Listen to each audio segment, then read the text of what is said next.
तक हमने देखा कूलम्ब्स लॉ। कूलम्ब्स लॉ क्या होता है, F equal to 1/4 pi epsilon naught Q1 Q2 upon R square. अब देखेंगे force due to multiple point charges. तो अगर हम बात करें हमारे पास 2 से ज़्यादा पॉइंट चार्जेस हैं तब जो फोर्स होगा वो कैसा लगेगा। तो माना कि यहाँ 3 चार्जेस हैं Q1 Q2 Q3। अब हमें इस Q1 पर टोटल फोर्स निकालना है Q2 और Q3 के कारण। तो Q1 पर अकेले Q2 के कारण जो फोर्स लगेगा वो इससे इफेक्ट नहीं करेगा। सेम टू सेम Q3 के कारण Q1 पे जो फोर्स लगेगा Q2 से इसका कोई इफेक्ट नहीं पड़ेगा।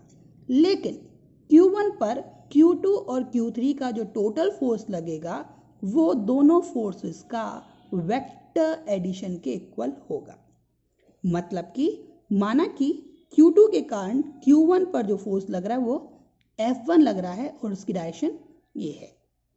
ऐसे ही Q1 पर Q3 के कारण F2 फोर्स लग रहा है तो उसकी डायरेक्शन क्या है, ये। तो Q1 पर जो total resultant force vector F होगा वो वेक्टर F1 और वेक्टर F2 के एडिशन के इक्वल होगा।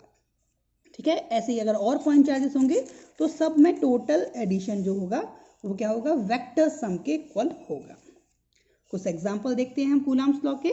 हमारे एक्सरसाइज से 1.1 पहला क्वेश्चन है। इस क्वेश्चन में हमें इलेक्ट्रोस्टैटिक फोर्स निकालना है 2 पॉइंट चार्जेस के बीच में, जिसमें Q1 की वैल्यू दी हुई है 2 × 10⁻⁷ कूलम, Q2 की वैल्यू दी है 3 × 10⁻⁷ कूलम एंड दोनों के बीच का डिस्टेंस दिया हुआ है 30 सेंटीमीटर और मीडियम दिया हुआ है एयर।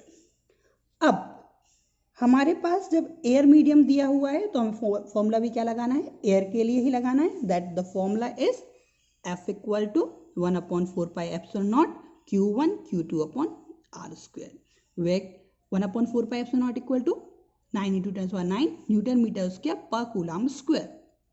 बट हमेशा याद रखना है कि कभी भी हम न्यूमेरिकल सॉल्व करेंगे तो हमें सारी वैल्यू ऐसा यूनिट में चाहिए। यहाँ R की वैल्यू आपको 30 सेंटीमीटर में दी है, so first we will convert R in metre. So 30/100 that is 3/10 metre. Put the values 1/4 pi epsilon naught Q1 Q2 upon R square, इसकी वैल्यू 9 × 10⁹, Q1 की वैल्यू 2 × 10⁻⁷, Q2 की वैल्यू 3 × 10⁻⁷, R की value 3/10 का whole square. Solve करेंगे क्या आ जाएगा, 9 × 2 × 3 10⁻⁷ -7 and 9 that is 9 - 7 - 7, 3 का square 9, 10 का स्क्वायर 100, 100 जाएगा ऊपर तो बचेगा 10 + 2 और 9 - 14 - 5 और ये +2 कितना हो जाएगा 9 - 3 और यहाँ सॉल्व करेंगे तो 9 से 9 cancel, 2 × 3 = 6, so that will be 6 × 10⁻³ newton. Same to same एक और न्यूमेरिकल देखते हैं। इस बार हमारे पास फोर्स दिया हुआ है 0.2 न्यूटन, Q1 दिया हुआ है 0.4 माइक्रो कूलम, माइक्रो मतलब 10⁻⁶, Q2 दिया है -0.8 माइक्रो कूलम और हमें डिस्टेंस फाइंड करनी है। और इसमें दूसरे के कारण पहले पे फोर्स दिया है, अब पहले के कारण दूसरे पे फोर्स भी निकालना है। तो हम जानते हैं कि जितना फोर्स पहला दूसरे पे लगाता है उतना ही दूसरे पर पहले पे लगाता है। इसका आंसर क्या आएगा, 0.2 न्यूटन, बस डायरेक्शन चेंज हो जाएगी। तो यहाँ देखें फॉर्मूला लगाएंगे F equal to 1/4 pi epsilon naught Q1 Q2 upon R square. F की वैल्यू दी है, इसकी वैल्यू हमें पता है 9 × 10⁻⁹, Q1 की वैल्यू दी है 0.4 इंटू माइक्रो को 10⁻⁶, Q2 0.8 × 10⁻⁶, R स्क्वायर हमें पता करना है। तो R को स्क्वायर किया, R स्क्वायर साइड आया, 0.2 इस साइड आया। जब हम सॉल्व करेंगे तो हम देखेंगे 0.2 से 0.4 2 टाइम्स कैंसिल हो गया, तो 9 × 2 इंटू 0.8 इंटू जब पूरे पावर को कैलकुलेट किया तो -6 - 6 - 12 एंड 9 - 3। अब और मल्टीपल किया तो कितना आ गया, 1.6 × 10⁻³ और 16 × 10⁻⁴। 9 का स्क्वायर रूट निकाला तो आ जाएगा 3, 16 का निकाला तो 4 और 10⁻⁴ का निकाला तो 10⁻², 12 × 10⁻² मीटर या 12 सेंटीमीटर। ठीक है, ऐसे कई और एग्जाम्पल हमने किए हुए थे, वो अब हम आगे देखते हैं। अगला टॉपिक आता है हमारा इलेक्ट्रिक फील्ड लाइंस। हम ये डायग्राम देख रहे हैं, ये किसका है? मैग्नेटिक फील्ड लाइन का, जिसमें हमने एक मैग्नेट रखा हुआ था। उस मैग्नेट के चारों ओर जब हमने ड्रॉ किया हुआ था आयरन पाउडर से या कंपास निडल की हेल्प से, तो इस तरीके से कोई शेप बनता था। तो इस शेप से हमें क्या पता चलता था? इस शेप से हमें पता चलता था किसी मैग्नेट के अराउंड जो उसका रीजन होता है वो इस तरीके से दिखाई देता है, या जिसे हम बोलते थे मैग्नेटिक फील्ड लाइन। ऐसे ही किसी इलेक्ट्रिक चार्ज के अराउंड जो रीजन होता है वो क्या कहलाता है? Electric field lines. ठीक है, इसका कॉन्सेप्ट सबसे पहले किसने दिया था? माइकल फैराडे ने दिया था। अब डेफिनेशन क्या होती है? तो continuous curve smooth line which traces the path of point unit charge.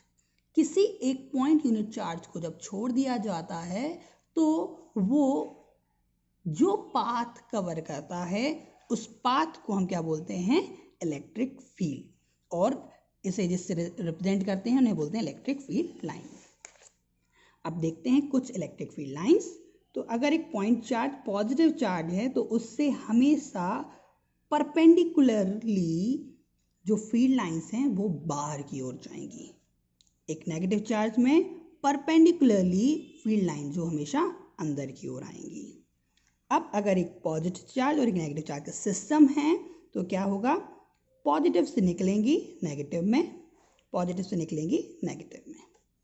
अगर दो पॉजिटिव चार्ज का सिस्टम है तो दोनों साइड से बाहर जाएंगी, लेकिन यहाँ दोनों साइड से रिपेल हो जाएंगी। Same to same negative charge के साथ है। अब अगर एक ऐसा कंडक्टर जिसमें पूरा कंडक्टर पॉजिटिव चार्ज है या पूरा कंडक्टर नेगेटिव चार्ज है तो इसके पैरेलल लाइंस जाएंगी इस तरीके से। यूनिफॉर्म इलेक्ट्रिक फील्ड, ऐसा रीजन जिसके हर पॉइंट पर इलेक्ट्रिक फील्ड की वैल्यू सेम होती है उसे हम बोलते हैं यूनिफॉर्म इलेक्ट्रिक फील्ड, और उसको हम पैरेलल लाइन से डिनोट करते हैं, और non uniform non parallel line से डिनोट करते हैं।